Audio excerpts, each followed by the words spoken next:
நம்ம ஒரு ஜாப் தேடிட்டு இருக்கும்போது இன்டர்வியூ ரவுண்ட்ஸ்க்கு ப்ரிப்பேர் பண்ணு அப்படின்னு சொல்லுவாங்களே தவிர அது எப்படி பண்ணணும் அப்படின்னு நம்மளுக்கு யாருமே சொன்னது கிடையாது.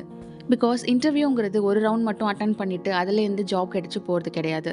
ஒரு இன்டர்வியூ அட்டன் பண்ணுறதுக்கு முன்னாடியே நம்ம செட் ஆஃப் ரவுண்ட்ஸ் எல்லாமே அட்டன் பண்ண வேண்டியது இருக்கும். ஆப்டிடியூட், ஜிடி, டெக்னிக்கல்னு ஒரு கம்பெனி வைஸ் இது மாறும். இதனாலவே நமக்கு எங்கேருந்து ஸ்டார்ட் பண்ணுறது, எப்படி ஸ்டார்ட் பண்ணுறதுங்கிற ஒரு கன்ஃபியூஷன்லேயே நம்ம ஸ்டார்ட் பண்ணாமலே இருந்துடுறோம். பட் இன்றைக்கி இந்த வீடியோவில் நான் எப்படி ஒரு இன்டர்வியூ ரவுண்ட்ஸ்க்கு ப்ரிப்பேர் பண்ணுவேன், என்ன மாதிரியான ரிசோர்ஸஸ் எல்லாம் யூஸ் பண்ணேன், இதெல்லாம் யூஸ் பண்ணி எப்படி நான் ப்ளேஸ் ஆனேன் அப்படிங்கிறத பற்றி தான் இந்த வீடியோவில் பார்க்க போகிறோம். அஸ்ஸலாமு அலைக்கும் அண்ட் ஹாய் எவ்ரிவன். நம்ம ஆல்ரெடி ரெஸ்யூம் எப்படி பில்ட் பண்ணுறது, ஜாப் போர்ட்டல்ஸ் பற்றி நம்ம லாஸ்ட் வீடியோவில் பேசியிருந்தோம். இன்றைக்கு இந்த வீடியோவில் லெவல்ஸ் ஆஃப் இன்டர்வியூ எப்படி கிளியர் பண்ணலாம் அப்படிங்கிறத பற்றி தான் பார்க்க போகிறோம். ஸோ டக்குன்னு வீடியோக்குள்ளே போயிடலாம். அதுக்கு முன்னாடி நம்ம சேனலை சப்ஸ்கிரைப் பண்ணாதவங்க மறக்காமல் சப்ஸ்கிரைப் பண்ணிக்கோங்க. Let's get started. Aptitude round பொறுத்த வரைக்கும் நான் வந்து உங்களுக்கு டாபிக்ஸ் எல்லாம் கொடுத்து இதெல்லாம் படிச்சிங்கன்னா இதுலேருந்து வந்துடும் அப்படிங்கிற மாதிரிலாம் சொல்ல போகிறது கிடையாது. ரொம்ப சிம்பிளான ஒரு மெத்தட் நான் ஃபாலோ பண்ண தான் சொல்ல போகிறேன். ஜாப் சர்ச்சில் ஆப்டிடியூட் ரவுண்ட் ஃபர்ஸ்ட் ரவுண்டாக இருக்கிறதுனால நிறைய பேருக்கு ஸ்ட்ரெஸ் வந்து இங்கே தான் ஸ்டார்ட் ஆகும். பிகாஸ் எல்லாரும் மேக்ஸ்லேயும் சரி லாஜிக் பில்டிங்லேயும் சரி ரொம்ப வந்து பெரிய ஆளெல்லாம் இருக்க மாட்டாங்க. ஸோ அதனால கொஞ்சம் ஃபர்ஸ்ட் ரவுண்ட் பார்க்கும்போது ஸ்ட்ரெஸ் ஆகிறது வந்து நார்மலான ஒரு திங் தான். பட் டோன்ட் வெரி, நீங்கள் ஸ்ட்ரெஸ் ஆகிற அளவுக்கு அது காம்ப்ளிகேட்டடான விஷயம் கிடையாது. பிகாஸ் நான் சொல்ல போகிற இந்த திங் நீங்கள் ஃபாலோ பண்ணிங்கன்னா கண்டிப்பாக இந்த ஆப்டிடியூட் செக்ஷன் உங்களுக்கு ரொம்ப ஈஸியாக இருக்கும். ஓகே, அதுக்கு முன்னாடி நான் என்னென்ன ரிசோர்ஸஸ் யூஸ் பண்ணேன் அப்படின்னு சொல்லிடுறேன். ஸோ நான் வந்து ஒரு 3 வெப்சைட்ஸ் தான் வந்து ஆப்டிடியூட் ப்ரிப்பரேஷனுக்கு டோட்டலாகவே வந்து யூஸ் பண்ணேன். ஃபர்ஸ்ட் வந்து ஃபேஸ்ப்ரெப், ப்ரெப்பின்ஸ்டா அண்ட் எல்லாருக்கும் தெரிஞ்ச இந்தியாபிக்ஸ். இந்த வெப்சைட்லாம் வந்து நீங்கள் போய் பார்த்தீங்கன்னா ஆப்டிடியூட் பற்றி இன்டர்வியூன்னு சொல்லிட்டு ஒரு பிளேஸ்மெண்ட்கான கம்ப்ளீட் பேக்கேஜ் ஒரு வெப்சைட்டாக வந்து இது இருக்கும். நீங்கள் போயிட்டு வந்து எக்ஸ்ப்ளோர் பண்ணி பார்த்தாலே உங்களுக்கு தெரியும். இதில் என்னோட மோஸ்ட் ஃபேவரட் வந்து ப்ரெப்பின்ஸ்டா. ஸோ இந்த ப்ரெப்பின்ஸ்டா வந்து இப்போ வந்து நீங்கள் உள்ளே போகிறீங்க லாகின் பண்ணி அப்படின்னா கம்பெனிஸ் பேஸ் பண்ண கொஷின்ஸ் எல்லாமே உங்களுக்கு வச்சுருப்பாங்க. இப்போ வந்து ஃபார் எக்ஸாம்பிள் நான் விப்ரோ எடுத்துக்கிறேன். விப்ரோ கம்பெனி வந்து நான் சூஸ் பண்ணி உள்ளே போகிறேன்னா அதில் வந்து அவங்க இன்டர்வியூ ப்ராசஸ் என்ன வச்சுருக்காங்கன்னு ரொம்ப ஈஸியாக வந்து எக்ஸ்பிளைன் பண்ணி கொடுத்துருவாங்க. அதுக்குள்ளவே ப்ரீவியஸ் இயர் அவங்க என்னென்ன கொஷின்ஸ் கேட்டிருக்காங்க, ஆப்டிடியூட்லேயும் சரி அண்ட் அடுத்தடுத்த ரவுண்ட்ஸ் என்ன டெக்னிக்கல் இருக்கா எல்லாத்துலேயுமே வந்து ரொம்ப சிம்பிளாக அவங்க வந்து எல்லாமே உங்களுக்கு ஈஸியாக கொடுத்துருவாங்க. நீங்கள் ஒரு விஷயத்தையும் வந்து தேடி படிக்கணும்னு கிடையாது. இந்த மாதிரி வெப்சைட்ஸ் எல்லாம் நீங்கள் ஈஸியாக ஆக்சஸ் பண்ணி நமக்கு ஏற்ற மாதிரி நம்ம படிச்சுக்கலாம். நான் வந்து கம்பெனி வைஸ் தான் ஆப்டிடியூட்க்கு வந்து ப்ரிப்பேர் பண்ணுவேன். இப்போ நான் விப்ரோ கம்பெனிக்கு வந்து ப்ரிப்பேர் பண்ணுறேன் அப்படின்னா ஃபார் எக்ஸாம்பிள் நான் வந்து காலேஜில் வந்து விப்ரோவில் செலக்ட் ஆகிருந்தேன். இப்போ நான் ஒர்க் பண்ணுற கம்பெனி விப்ரோ கிடையாது. பட் நான் காலேஜில் வந்து அப்போ செலக்ட் ஆகிருந்தேன். செலக்ட் ஆனப்போ நான் ஆப்டிடியூடுக்கு எப்படி ப்ரிப்பேர் பண்ணுவேன்னா நான் வந்து இந்த போர்ட்டல் போயிட்டு விப்ரோ அப்படிங்கிற ஒரு செக்ஷன் போயிடுவேன். இந்த ப்ரெப்பன்ஸ்டால போனதுக்கப்புறம் அதில் ஆப்டிடியூட்க்கு அவங்க என்னென்ன டாபிக்ஸ் வச்சுருக்காங்கிற மாதிரி லிஸ்ட் ஆகி வரும். அதை எடுத்துப்பேன். அந்த டாபிக்ஸ் எல்லாமே வந்து நான் ப்ரிப்பேர் பண்ணுவேன். அந்த மாதிரி நான் விப்ரோவுக்கு வந்து ஒரு 10 டாபிக்ஸ் வந்து ப்ரிப்பேர் பண்ணிகிட்ருக்கேன்னா வேறு ஒரு கம்பெனி வந்து எங்கள் காலேஜில் வரும். அப்போ வந்து இதே டாபிக்ஸ் அங்கே இருக்குமானா இருக்கும், பட் எக்ஸ்ட்ரா சில டாபிக்ஸ் இருக்கும். ஓகே 10 இருக்குன்னா அங்கே 15 இருக்கும். ஸோ ஓகே 10 நான் ஆல்ரெடி படிச்சுட்டேன். ஸோ அந்த 15ல் அந்த 5 மட்டும் நான் எக்ஸ்ட்ரா படிக்க போகிறேன். அந்த மாதிரி தான் நான் சிம்பிளிஃபை பண்ணிப்பேன். நான் ஹோலாக வந்து 30 டாபிக்ஸ் இருக்குது ஆப்டிடியூடில் மொத்தமாக உட்காந்து படிக்கணும்னா என்னால் முடியாது. இந்த மாதிரி கம்பெனி வைஸ் நான் டார்கெட் பண்ணி படிக்கும் போது எனக்கு ஈஸியாக இருந்துச்சு. லைக் ப்ராக்டிஸ் வந்து ரொம்ப முக்கியம். மேக்ஸ் வந்து வராது அப்படிங்கிற மாதிரிலாம் வந்து ஆப்டிடியூடில் கிடையாது. நீங்கள் எந்த அளவுக்கு ப்ராக்டிஸ் பண்ணுறீங்களோ அந்த அளவுக்கு உங்களுக்கு ஈஸியாக இருக்கும், அவ்வளோதான். ஸோ ஃபார் எக்ஸாம்பிள் எனக்குமே மேக்ஸ் பெருசாக வராது, பட் ப்ராக்டிஸ் பண்ண ஆப்டிடியூட் ரவுண்ட் வந்து எனக்கு ஈஸியாக இருந்துச்சு. ஸோ இந்த மாதிரி நமக்கு ஏற்ற மாதிரி நம்ம சிம்பிளிஃபை பண்ணி படிச்சுக்க வேண்டியதான். நீங்கள் இந்த மாதிரி கம்பெனி வைஸ் ட்ரை பண்ணலாம். ஆர்எஸ் நான் ஹோலாக வந்து ஆப்டிடியூட் படிக்க போகிறேன் அப்படின்னாலும் இந்த எல்லா வெப்சைட்ஸும் உங்களுக்கு ஹெல்ப்ஃபுல்லாக தான் இருக்கும். போது ஒரு டாபிக் போட்டிங்கன்னா அதுக்கு இருக்கிற ப்ரீவியஸ் இயர் கொஷின்ஸ், ப்ராக்டிஸ் கொஷின்னா இந்த எல்லா வெப்சைட்லேயுமே கிடைக்கும். நீங்கள் ப்ராக்டிஸ் பண்ணி அதை வந்து லேர்ன் பண்ணிக்கலாம். ஆப்டிடியூட் பொறுத்த வரைக்கும் அவ்வளோதான். நீங்கள் ரொம்ப ஸ்ட்ரெஸ் ஆகிக்க வேணாம்.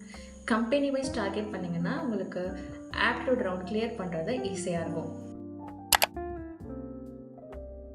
Next round group discussion or communication. சில கம்பெனிஸ் வந்து ஜிடி வச்சுருப்பாங்க, சில கம்பெனிஸ் வந்து டெக்னிக்கல் கூட வச்சுருக்கலாம். ஸோ இது வந்து டிஃபர் ஆகும். பட் நான் இந்த ரவுண்ட் எப்படி இருக்கும் அப்படிங்கிற மாதிரி மட்டும் எக்ஸ்பிளைன் பண்ணிடுறேன். ஃபர்ஸ்ட் வந்து ஜிடி குரூப் டிஸ்கஷன். எல்லாருக்குமே தெரியும், குரூப் ஆஃப் பீப்புள் இருப்பீங்க. உங்களுக்கு ஒரு டாபிக் கொடுத்து நீங்கள் வந்து டிபேட் ஆர் நார்மலாக அந்த டாபிக் பற்றி பேசணும், அந்த மாதிரி தான் இருக்கும். நான் அட்டென்ட் பண்ணியிருந்த ஒரு கம்பெனியில் ஜிடி ரவுண்ட் எப்படி இருந்துச்சுன்னா லைக் ஃபோல்டபிள் மொபைல் அது வந்து யூஸ்ஃபுல்லாக இல்லையா அப்படிங்கிற மாதிரி இருந்துச்சு. நான் வந்து யூஸ்ஃபுல் இல்லை அப்படிங்கிற மாதிரி பேசியிருந்தேன். இதுக்கு வந்து நான் ப்ரிப்பேர் பண்ணானான்னு கேட்டால் இந்த டாபிக் தான் அவங்க கேட்க போகிறாங்கன்னு எனக்கு கண்டிப்பாக தெரியாது. பட் நான் நார்மலான டாபிக்ஸ் வந்து ப்ரிப்பேர் பண்ணியிருந்தேன். நார்மலாக வந்து இந்தியா பிக்ஸ் நான் சொல்லியிருந்தேன் இல்லையா ஒரு வெப்சைட், அதில் வந்து ஜிடிக்கு வந்து ஒரு செக்ஷன் இருக்கும். அதில் வந்து நிறைய டாபிக்ஸ் இருக்கும். நான் என்ன பண்ணுவேன்னா, பேசி வந்து ப்ராக்டிஸ் பண்ண மாட்டேன். நான் வந்து எழுதுவேன். அது வந்து கொஞ்சம் டிஃப்ரெண்டான திங் தான். பட் எனக்கு வந்து அது ஒர்க் ஆச்சு. ஒரு டாபிக் எடுத்துப்பேன், அதை பற்றி எனக்கு என்னெல்லாம் தோணுதோ அதெல்லாமே எழுதுவேன். ஏன்னா எனக்கு வேர்ட்ஸ் வந்து எப்படி ஃபார்ம் ஆகுது, எப்படி வேர்ட்ஸ் வந்து ஃபார்ம் பண்ணுறேன் அப்படிங்கிறது எனக்கு ரொம்ப முக்கியம். ஏன்னா என்னோட அந்த ஜிடி ரவுண்டில் ஒரு 10 மெம்பர்ஸ் இருந்தாங்க. அதில் அவங்க செலக்ட் பண்ணது வந்து 2 பேர் தான், நானும் இன்னொரு ஒரு பர்சனும். பட் இதில் நாங்கள் 2 பேர் தான் ரொம்ப கம்மியாகவே பேசியிருந்தோம். ஸோ இதில் என்ன நான் சொல்ல வரேன்னா, நீங்கள் நிறைய விஷயம் வளவல அப்படின்னு ஜிடியில் பேசணும் அப்படின்லாம் கிடையாது. நீங்கள் ஃபர்ஸ்ட் தான் போய் பேசணுங்களும் கிடையாது. என்ன பேசுகிறாங்கங்கிறத அப்சர்வ் பண்ணி ரொம்ப கிளியர் அண்ட் நீட்டாக உங்களோட பாயிண்ட்ஸ் வந்து நீங்கள் எக்ஸ்ப்ரெஸ் பண்ணாலே நீங்கள் ஈஸியாக செலக்ட் ஆகிடலாம். அதனால உங்களோட வேர்ட்ஸ் ஃபார்மேஷன் ரொம்ப முக்கியம் அண்ட் எவ்வளோ கான்ஃபிடென்ட்டாக பேசுகிறீங்கிறதும் முக்கியம். இதுக்கு ரொம்ப சிம்பிள். ஒரு டாபிக் எடுத்துக்கோங்க. அதில் நீங்கள் வந்து நார்மலாக உங்களுக்கு என்ன தோணுதோ அது ஒரு 5 மினிட்ஸ் பேசி பாருங்கள், அவர் எழுதி பாருங்கள். அவ்வளோதான். இதுக்கு வந்து நீங்கள் இதுக்கு மேலே வந்து ப்ராக்டிஸ் பண்ணணும்னு தேவை கிடையாது. அண்ட் ஒரு டெய்லி ஒரு 10 மினிட்ஸ் ஆர் 15 மினிட்ஸ் வந்து ப்ராக்டிஸ் பண்ணிங்கன்னா ஜிடி அண்ட் கம்யூனிகேஷன் 2 ரவுண்டுமே நீங்கள் ஈஸியாக சால்வ் பண்ணிடலாம். இந்த ரவுண்ட்ஸ்க்குலாம் உங்களுக்கு வேறு லெவலில் ஆக்சென்ட் இருக்கணும், இங்கிலீஷ் வந்து வேறு லெவலில் பேசணும் அப்படிலாம் கிடையாது. நான் ஃபஸ்ட்டே சொன்ன மாதிரி நீட் அண்ட் கிளியராக 2 பாயிண்ட் பேசினாலும் நல்லா பேசினாலே போதும். என்னோட கேம்பஸ் இன்டர்வியூவில் கூட இந்த மாதிரி ஒரு ஜிடி ரவுண்ட் நடந்துச்சு. அது ரொம்ப இன்ட்ரெஸ்டிங்கான ஒரு ரவுண்ட். அதை பற்றி நான் உங்களுக்கு என்னோட கேம்பஸ் ஸ்டோரி வந்து உங்களுக்கு ஷேர் பண்ணுறேன். அதெல்லாம் மிஸ் பண்ணாமல் பார்க்கணும்னா மறக்காமல் சப்ஸ்கிரைப் பண்ணிக்கோங்க. And coming to our video, இந்த மாதிரி ஜிடி ரவுண்ட் வந்து நம்ம ஈஸியாக கிளியர் பண்ணிடலாம். அண்ட் கம்யூனிகேஷன் ரவுண்ட் வந்து மோரோவர் சிமிலர் தான். நான் ஆன்லைனில் ஒரு அட்டன் பண்ண ஒரு ரவுண்ட். இப்போ நான் ஒர்க் பண்ணிட்டு இருக்க கம்பெனி அட்டன் பண்ணும்போது இந்தியாவில் இருக்கிற ஒரு ஃபெஸ்டிவல், உங்களுக்கு ஃபேவரட்டான ஃபெஸ்டிவல் பற்றி பேசுங்க அப்படின்னு சொல்லிட்டாங்க. 2 மினிட்ஸ் நான் வந்து மைக் ஆன் பண்ணிவிட்டு எனக்கு என்ன தோணுதோ நான் பேசினேன். ரொம்ப சிம்பிள், நீட் அண்ட் கிளியராக பேசினாலே போதும். அந்த மாதிரியான கொஷின்ஸ் தான் வந்து நீங்கள் ஃபேஸ் பண்ணுற மாதிரி இருக்கும். வேறு எந்த மாதிரியான கொஷின்ஸ் இருக்கும்னா, லிசனிங் அப்படிங்கிற ஒரு பார்ட் இருக்கும். அமெரிக்கன் ஆக்சென்ட் அதில் வந்து ஒரு ஸ்பீச் இருக்கும். நீங்கள் அதை நல்லா நோட் பண்ணிவிட்டு அதில் சில கொஷின் கேட்பாங்க. ஃபில் இன் த பிளாங்க்ஸ் மாதிரி ஒரு மல்டிபிள் சாய்ஸ் மாதிரி நீங்கள் ஆன்சர் பண்ணுற மாதிரி இருக்கும். கம்யூனிகேஷனுக்கு வந்து நீங்கள் ப்ரிப்பேர் பண்ணுறீங்க ஜாப்க்கு அப்படின்னா ஒரு 30 மினிட்ஸ், ஒரு 15 to 30 மினிட்ஸ் வந்து நீங்கள் வந்து ஸ்பெண்ட் பண்ணலாம். எனக்கு ரொம்ப நல்லா தெரியும் அப்படிங்கிற மாதிரி இந்த ரவுண்டை வந்து நீங்கள் கேர்லெஸ்ஸாக விடாமல் இதுக்கும் ஒரு 30 மினிட்ஸ் ஸ்பெண்ட் பண்ணிங்கன்னா ஹெல்ப்ஃபுல்லாக இருக்கும். Resume, aptitude, GD or communication complete பண்ணியாச்சு.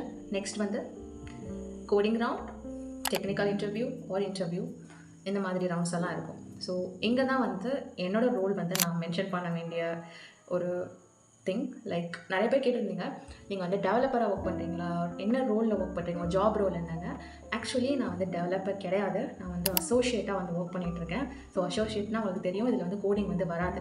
அதனால நான் அட்டன் பண்ண ரவுண்டில் எனக்கு கோடிங் ரவுண்ட் கிடையாது. நீங்கள் வந்து ஒரு டெவலப்பராக வந்து ட்ரை பண்ணிகிட்ருக்கீங்கன்னா கோடிங் ரவுண்ட் வந்து உங்களுக்கு ரொம்ப ரொம்ப இம்பார்ட்டன்ட். ஏன்னா நான் வந்து ஃப்ரெஷராக இருந்து நிறையா ஜாப் ட்ரை பண்ணப்போ நான் டெவலப்பருக்கு தான் வந்து ட்ரை பண்ணேன். எல்லாருமே அதுக்கு தான் ட்ரை பண்ணுவாங்க. பட் அன்ஃபார்ச்சுனேட்லி எனக்கு வந்து லாஜிக் பில்டிங் வந்து not my cup of tea அப்படின்னு எனக்கு தோணுச்சு. அதனால நான் வந்து எம்என்சி ட்ரை பண்ணும்போது அசோசியேட் ரோல் வந்து நான் அப்ளை பண்ணியிருந்தேன். டெவலப்பராக வந்து கோடிங் ரவுண்ட் எல்லாம் ட்ரை பண்ணுறீங்கன்னா கண்டிப்பாக லாஜிக் பில்டிங் வந்து ரொம்ப முக்கியம். இதை பற்றி சில பேர் என்கிட்ட இன்ஸ்டாலையும் கேட்டிருந்தீங்க. இதுக்கு வந்து நான் ஸ்டார்டிங்கில் ஃபாலோ பண்ணிகிட்டு இருந்த ஒரு விஷயம் வந்து க்யூரியஸ் ஃப்ரீக்ஸ் அப்படின்னு சொல்லிட்டு ஒரு யூடியூப் சேனல் இருக்கும். ஜாப் சர்ச் பண்ணுறவங்களுக்கு கண்டிப்பாக தெரிஞ்சிருக்கும். அந்த சேனலில் வந்து லாஜிக் பில்டிங்க்கு வந்து சிம்பிளாக ஒரு கோடிங் ஷீட் மாதிரி வந்து ப்ரொவைட் பண்ணியிருந்தாங்க. லைக் 360 ப்ராப்ளம்ஸ் நினைக்கிறேன்.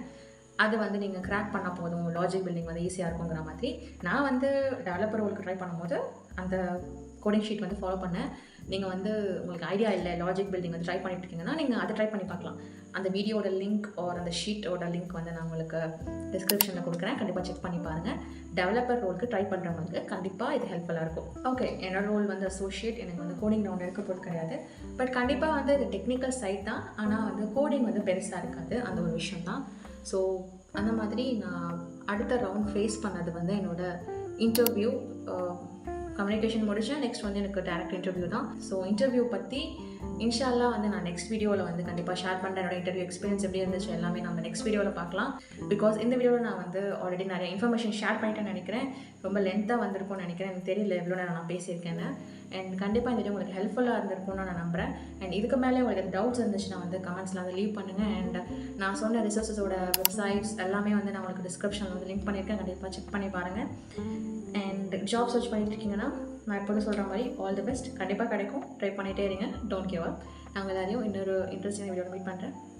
பை.